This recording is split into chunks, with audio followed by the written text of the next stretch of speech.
आज 22वें पुष्प पर चलते हैं सिद्धि प्रिय स्तोत्र के। एनोद्य रिंग गिरनार गिरा विनापी, नैमिः स्तुतोऽपि पशुनापि गिरा विनापी,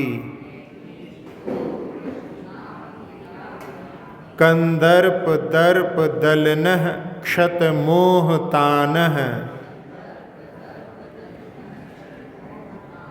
तस्य श्रियो दिशतु दक्षतमोहतानः।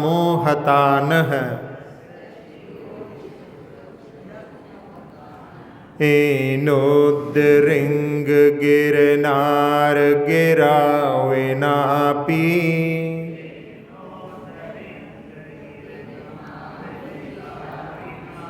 नैमिः स्तुतोऽपि पशुनापि गिरा विनापी,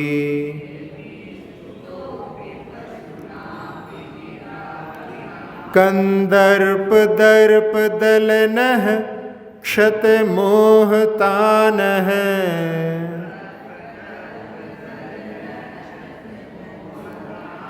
तस्य श्रियो दिशतु दक्षतमोहतानः।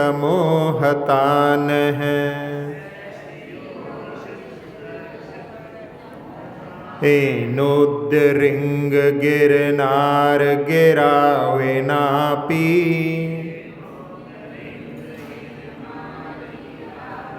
नैमिः स्तुतोऽपि पशुनापि गिरा विनापी,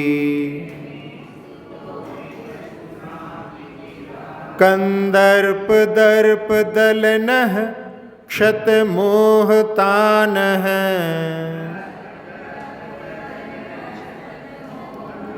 तस्य श्रियो दिशतु दक्षतमोहतानः।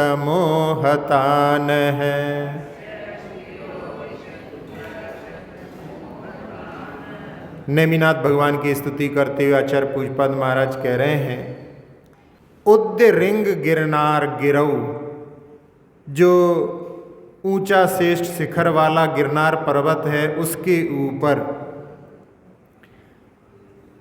पशुनापी गिरा बिनापी, नीचे वाली लाइन में कि जो वाणी से रहित पशुओं के द्वारा भी, और एन इना आपी, इना यहाँ पर प्रद्युम्न के लिए कामदेव के लिए दिया है कि प्रद्युम्न कामदेव के द्वारा नेमि स्तुतः, नेमि भगवान जो है स्तुत हुए थे इनके द्वारा।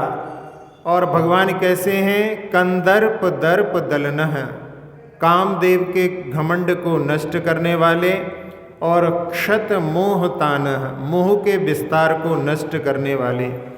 ऐसे नेमिनाथ भगवान की स्तुति करते हुए कह रहे हैं कि आप समो शरण में प्रद्युम्न कामदेव के द्वारा, और साथ साथ में पशुओं को जिनकी वाणी नहीं होती उनके द्वारा भी आप स्तुत हुए हैं।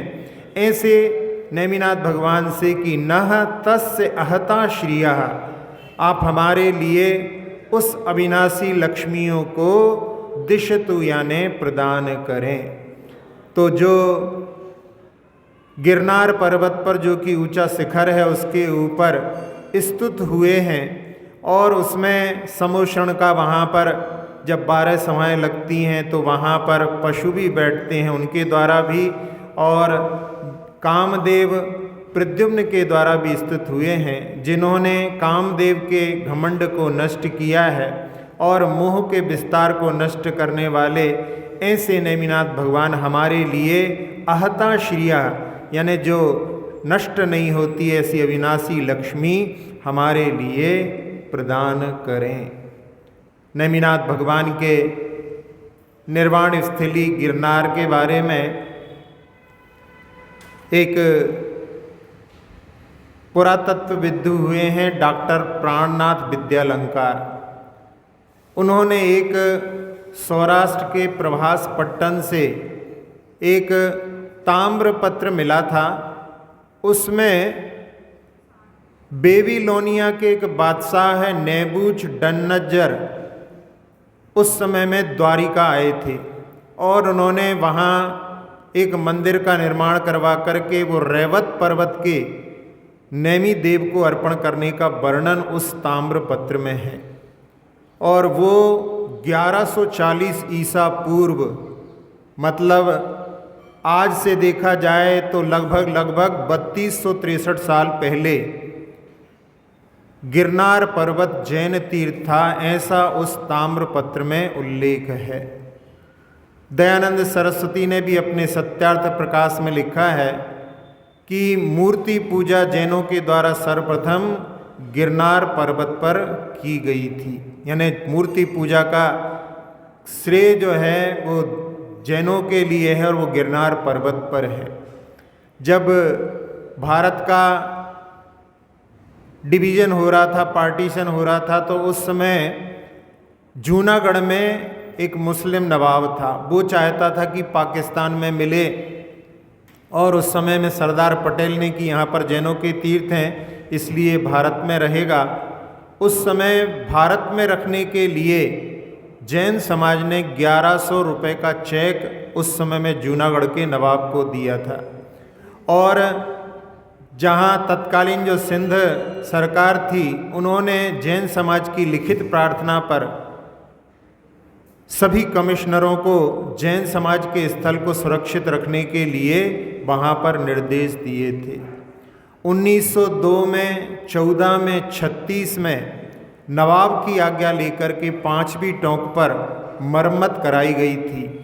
और पुरातत्व के एक वरिष्ठ अधिकारी अंग्रेज थे, उन्होंने 1875 में 5वीं टोंक पर बने चिन्ह को नेमिनाथ भगवान के बतलाया था।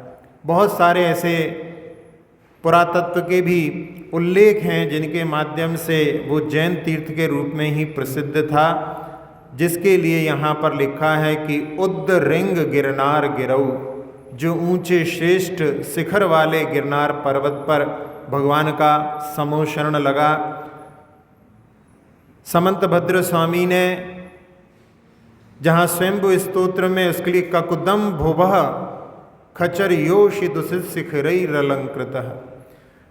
ककुद जो है बैल के पीठ पर जो ऊंचा स्थान होता है उसको ककुद बोलते हैं।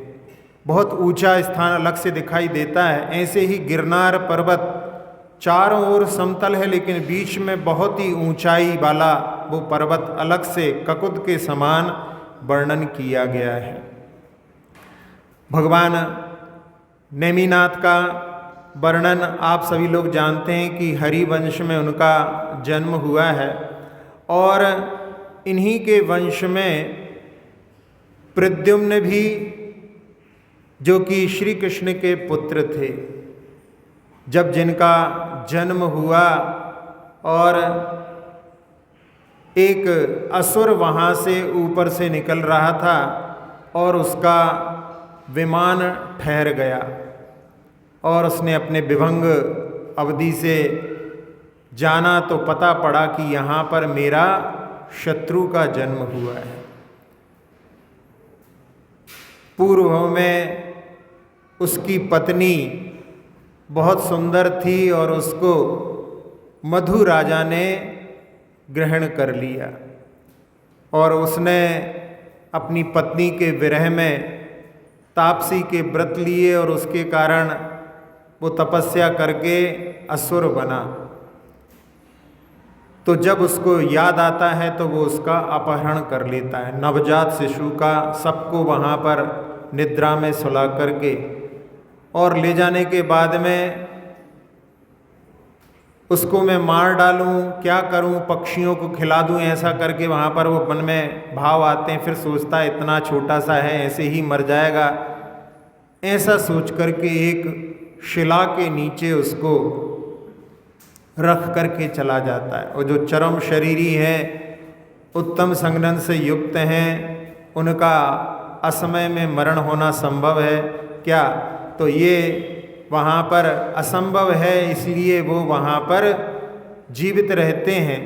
और एक काल संवर नाम का विद्याधर वहाँ से निकलता है, और उस समय में उसको वो शिला हिलती हुई नज़र आती है।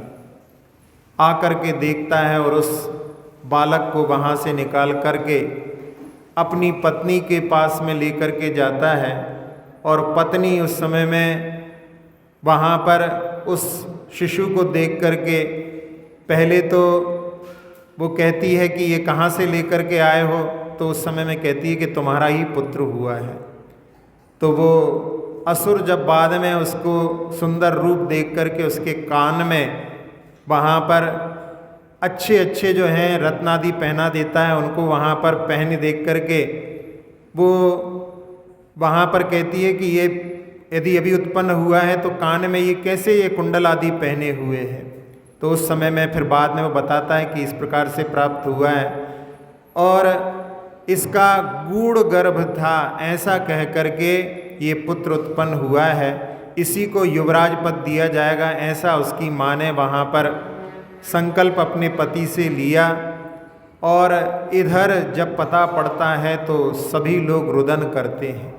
नवजात शिशु का अपहरण होने पर श्री कृष्ण भी वहाँ पर कहने को 3 खंड के अधिपति हैं, लेकिन वहाँ पर उनका भी बस नहीं चलता।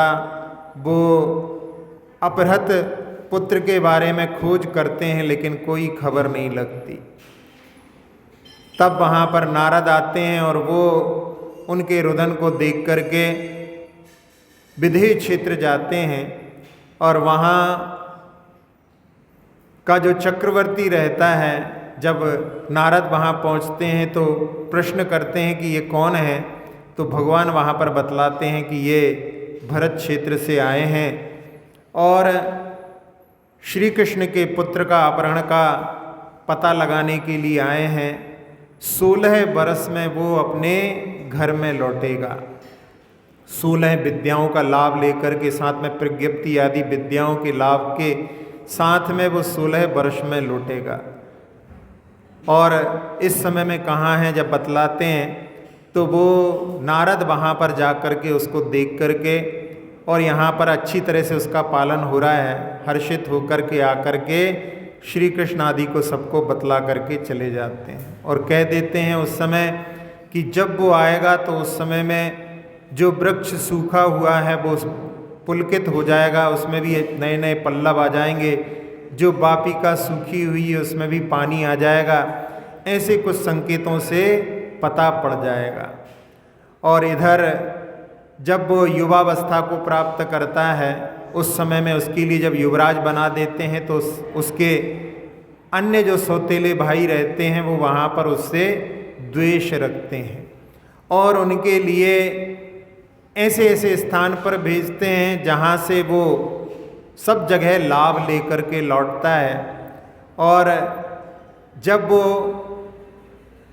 सब जगह लाभ लेकर के लौटता है तो अपने पिता से, अपनी माँ से मिलता है। एक राजा जो बस में नहीं आ रहा था उसको बंदी बना करके ला करके अपने पिता को देते हैं, तो पिता हर्षित होकर के उनके लिए युवराज पद की घोषणा कर देते हैं। और जब वो अपनी माँ से मिलने जाता है तो जिस माँ ने उसको पाला है वही उसके ऊपर मोहित हो जाती है।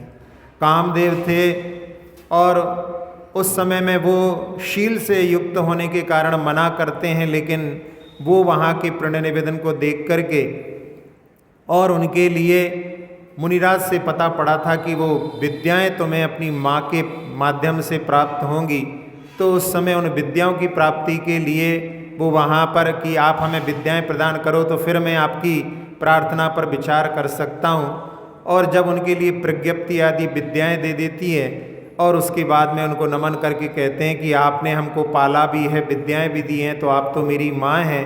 और ऐसा कह करके वहाँ से जाता है तो वो वहाँ पर उसके ऊपर कुशील का आरोप लगा देती है। और इधर पिता सुन करके कि इसने ऐसा कार्य किया है अपने पुत्रों को इसको मारने के लिए आदेश दे देते हैं और फिर युद्ध होता है। वो अपनी विद्याओं के माध्यम से युद्ध करता है, सारे भाइयों को बंदी बना लेता है। फिर पिता आते हैं और पिता को भी बंदी बना लेते हैं। पिता पहले अपनी पत्नी से पूछते हैं कि जो विद्याएं प्रज्ञप्ति आदि हैं वो हमें दो, तो वो कहती है कि ये तो हमने उसको दूध पिलाते पिलाते ही उसके लिए विद्याएं दे दी थीं। तो उस समय में वो अपनी पत्नी के छल को जान करके और वहाँ पर मन में उसके प्रति दृष्टि गलत रखते हैं और इधर वो बंदी बनाए जाते हैं। इतने में ही नारद आ जाते हैं और नारद उनको सारी बात बतलाते हैं। तब वो सबसे जो है क्षमा आदि मांग करके और अपने राज्य की ओर चलते हैं। और फिर वहाँ उनके द्वारा जो माँ है जिन्होंने बचपन में उनको पालन नहीं किया है, तो सारी बचपन की क्रीड़ाएं भी दिखलाते हैं विद्या के माध्यम से और बहुत विभूतियों को प्राप्त करते हैं। जब भगवान को वैराग्य के बाद में तपस्या करने के बाद जिन्होंने केवल ज्ञान प्राप्त किया और समूह शरण की सभा लगती है, उसमें प्रद्युम्न भी वहाँ पर भगवान की वाणी का पान करते हैं और उसके माध्यम से जिस समय में श्री कृष्ण घोषणा करते हैं कि जो लोग वैराग्य के पथ पर बढ़ना चाहें बढ़ सकते हैं, उन्होंने नरक आयु का बंद कर लिया था, तो वो कहते हैं कि मैं तो इस पर नहीं बढ़ सकता, लेकिन जो लोग चाहें उस पर बढ़ सकते हैं।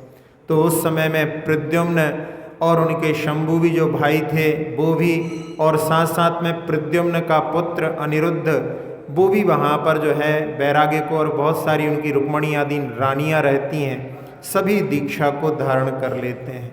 और उन्होंने जो पहली दूसरी तीसरी टोंकें वहाँ पर प्रद्युम्न, शंभु कुमार और अनिरुद्ध, ये तीनों की टोंकें वहाँ पर हैं। उनके चरण अभी भी वहाँ पर बने हुए हैं, लेकिन उन पर अन्य लोगों ने वहाँ पर कब्जा कर रखा है। तो ऐसी स्थिति भले ही वर्तमान में है, लेकिन वो क्षेत्र जैनों का ही रहा है। और इसके साथ साथ में पशुओं ने भी भगवान की वाणी की सुनी, पशुओं ने भी भगवान की स्तुति की। जहाँ भगवान के वैराग्य का कारण पशुओं का बंधन था, और उन पशुओं के बंधन को देख करके उन्होंने वैराग्य को धारण किया था, तो वो पशु भी वहाँ पर जिनके द्वारा रक्षित हुए थे वो भी उनके समूह शरण में आए होंगे, क्योंकि पशु जो होते हैं वो किए हुए उपकार को विस्मृत नहीं करते। एक व्यक्ति ने एक हाथी को, जो कि किसी गड्ढे में फंस गया था, तो उसको वहाँ पर उन्होंने निकाला, और जब वो व्यक्ति जिसने निकाला था वो जब मरण को प्राप्त हुआ, तो वो हाथी जंगल से उसके घर पहुँच गया। कौन उनको खबर देने वाला है, लेकिन वो कुछ ऐसी उनके पास में जो संवेदन की शक्ति होती है, जिससे कि अपने उपकारी के ऊपर कोई संकट है ऐसा समझ करके वो जंगल से हाथी वहाँ पर पहुँच गया। तो यहाँ भी जिन पशुओं को उन्होंने, जिनका वध होने वाला था, उनके बंधन को छुड़ाया था, वो भी भगवान के समूह शरण में अवश्य पहुँचे होंगे, और उन्होंने भी भगवान की स्तुति की होगी, वाणी का श्रवण किया होगा। इसलिए आचार्य महाराज ने यहाँ पर कि वो जो कि बिना बोले हुए, यानी जिनकी गिरा नहीं खिरती, गिरा का जो है वाणी होता है, गिरा बिना भी पशुनापी, इस प्रकार से उनके द्वारा भी नेमिनाथ भगवान स्तुत हुए हैं। और जो प्रद्युम्न के द्वारा इना, यानी वहाँ पर कामदेव के द्वारा भी स्तुत हुए हैं। ऐसे नेमिनाथ भगवान की स्तुति यहाँ पर की है, और साथ साथ में प्रार्थना की है कि भगवान हमारे लिए भी आप वो अविनाशी लक्ष्मी प्रदान करें जो कभी भी नष्ट नहीं होती। जो आराधना करते हैं, भगवान की स्तुति करते हैं, और स्तुति के माध्यम से शाश्वत लक्ष्मी को भी प्राप्त करते हैं। एक मुनिराज जिन्होंने मासोपवास लिया था और उसकी पारणा के लिए नगरी में आए थे, लेकिन जब लौटने लगे तो रास्ता भूल गए। चंपा नगरी में धर्मघोष नाम के मुनिराज जब रास्ता भूल गए, तो जब लौटते समय में बहुत लंबा रास्ता हो गया। 1 महीने के बाद तो पारणा की थी, और पारणा में जब भोजन किया है पानी, और 1 महीने के उपवास के बाद में यदि की हो, तो वो पानी की कमी तो स्वाभाविक रूप से रह सकती है, और लंबा रास्ता हो गया, तो उसके कारण उनके लिए पानी की कमी हो गई। गर्मी का जो है एहसास तीव्र होने लगा, तो एक वृक्ष के नीचे वो बैठ गए। और पसीना पसीना हो रहे थे। तब एक देवी ने आकर के इनको परेशानी है, जल का कलश लेकर के वो महाराज के सामने पहुंच गई। महाराज ने कहा कि साधु इस प्रकार से नहीं लेते। वो वहाँ से चली गई, लेकिन मन में कि इनको जब प्यास लग रही है तो हमारे द्वारा लिया हुआ जल क्यों ग्रहण नहीं करते हैं। और उसकी शंका का दूर करने के लिए वो विधि क्षेत्र गई, और जब वहाँ पर उसने पूछा, प्रश्न किया, तो उत्तर मिला कि देव लोग संयम का पालन नहीं कर सकते और साथ साथ में उनका अमृत आहार होता है, उनके लिए आहार आदि निर्माण की आवश्यकता नहीं पड़ती। जो लोग भोजन करते हैं, संविभाग करते हैं, वही लोग आहार देने के पात्र होते हैं। तो उस समय देवी बड़ी हर्षित होती है कि देखो, उन मुनिराज ने ऐसी विपरीत परिस्थिति में भी जल को स्वीकार नहीं किया देवों के द्वारा, और वो पुनः वहाँ पर आकर के अपनी विक्रिया के माध्यम से वातावरण को बहुत अच्छा प्रशस्त बना देती है। बहुत अच्छी बरसात हो रही है, ठंडी ठंडी हवाएं चल रही हैं, जिससे महाराज की पीड़ा दूर हो जाए। उधर महाराज के लिए जब अनुकूलता मिली और वो ध्यानस्थ हुए, और उसी समय उन्होंने छपक श्रेणी पर आरोहण कर लिया और उसके माध्यम से कैवल्य को प्राप्त हो गए। उनकी वाणी खिरी और बाद में उन्होंने अविनाशी लक्ष्मी को भी पाया। तो ये भी अपन इसके साथ साथ में देख सकते हैं। तो पुनः इस काव्य का उच्चारण करते हैं। एनोद्रिंग गिरनार गिरावे नापी,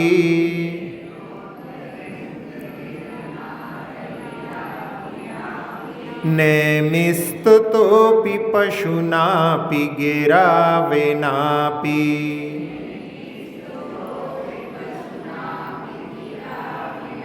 कंदर्प दर्प दलनः क्षत मोहतानः,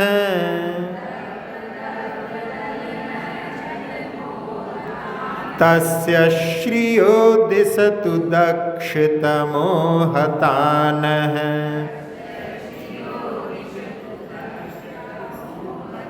हाँ, प्रद्युम्न के पूर्व के बारे में भी कि प्रद्युम्न, एक कथा हमने आपको सुनाई थी कि दो विप्रपुत्र जब महाराज से कि हम कहाँ से आए हैं, तो उन्होंने बतलाया था कि पूर्व में तुम सियार थे।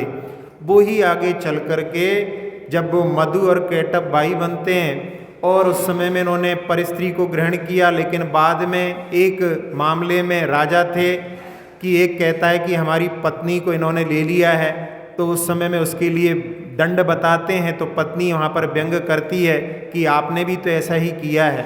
तो उस समय में उनके मन में वहाँ पर खेद होता है, और वो फिर बाद में दीक्षा लेकर के तपस्या करके और 16वें स्वर्ग में इंद्र बनते हैं। और सीता ने जो तपस्या की थी, उसके बाद में सीता प्रतीन्द्र बनी थी, उस समय में ये इंद्र के रूप में थे। तो इस प्रकार से भी जो है संबंध यहाँ पर अपन उसको देख सकते हैं। मान काम को हरने वाले मोह का नासा है विस्तार, अतिशय निपुण हुए हैं स्तुत ऊंचे श्रेष्ठ शिखर गिरनार। कामदेव प्रद्युम्न के द्वारा वाणी रहित पशु भी साथ, स्वयं की अविनाशी सब लक्ष्मी करें प्रदान नैमि जिननाथ।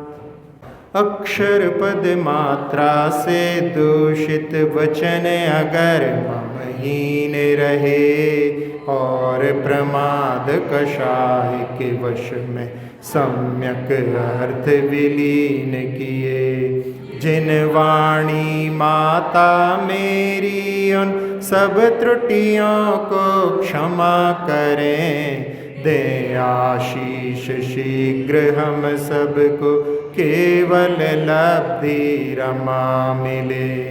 प्राप्त हमें हो बोधि समाधि परिणामों की शुद्धि हो, निज आत्म उपलब्ध हमें हो, शाश्वत सुख की सिद्धि हो।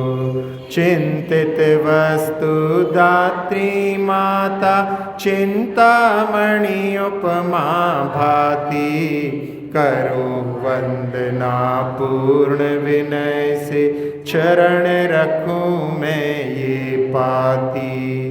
कर जिन वाणी स्तुति, तन की ममता टार, महामंत्र का जाप अब सभी जपें नव बार।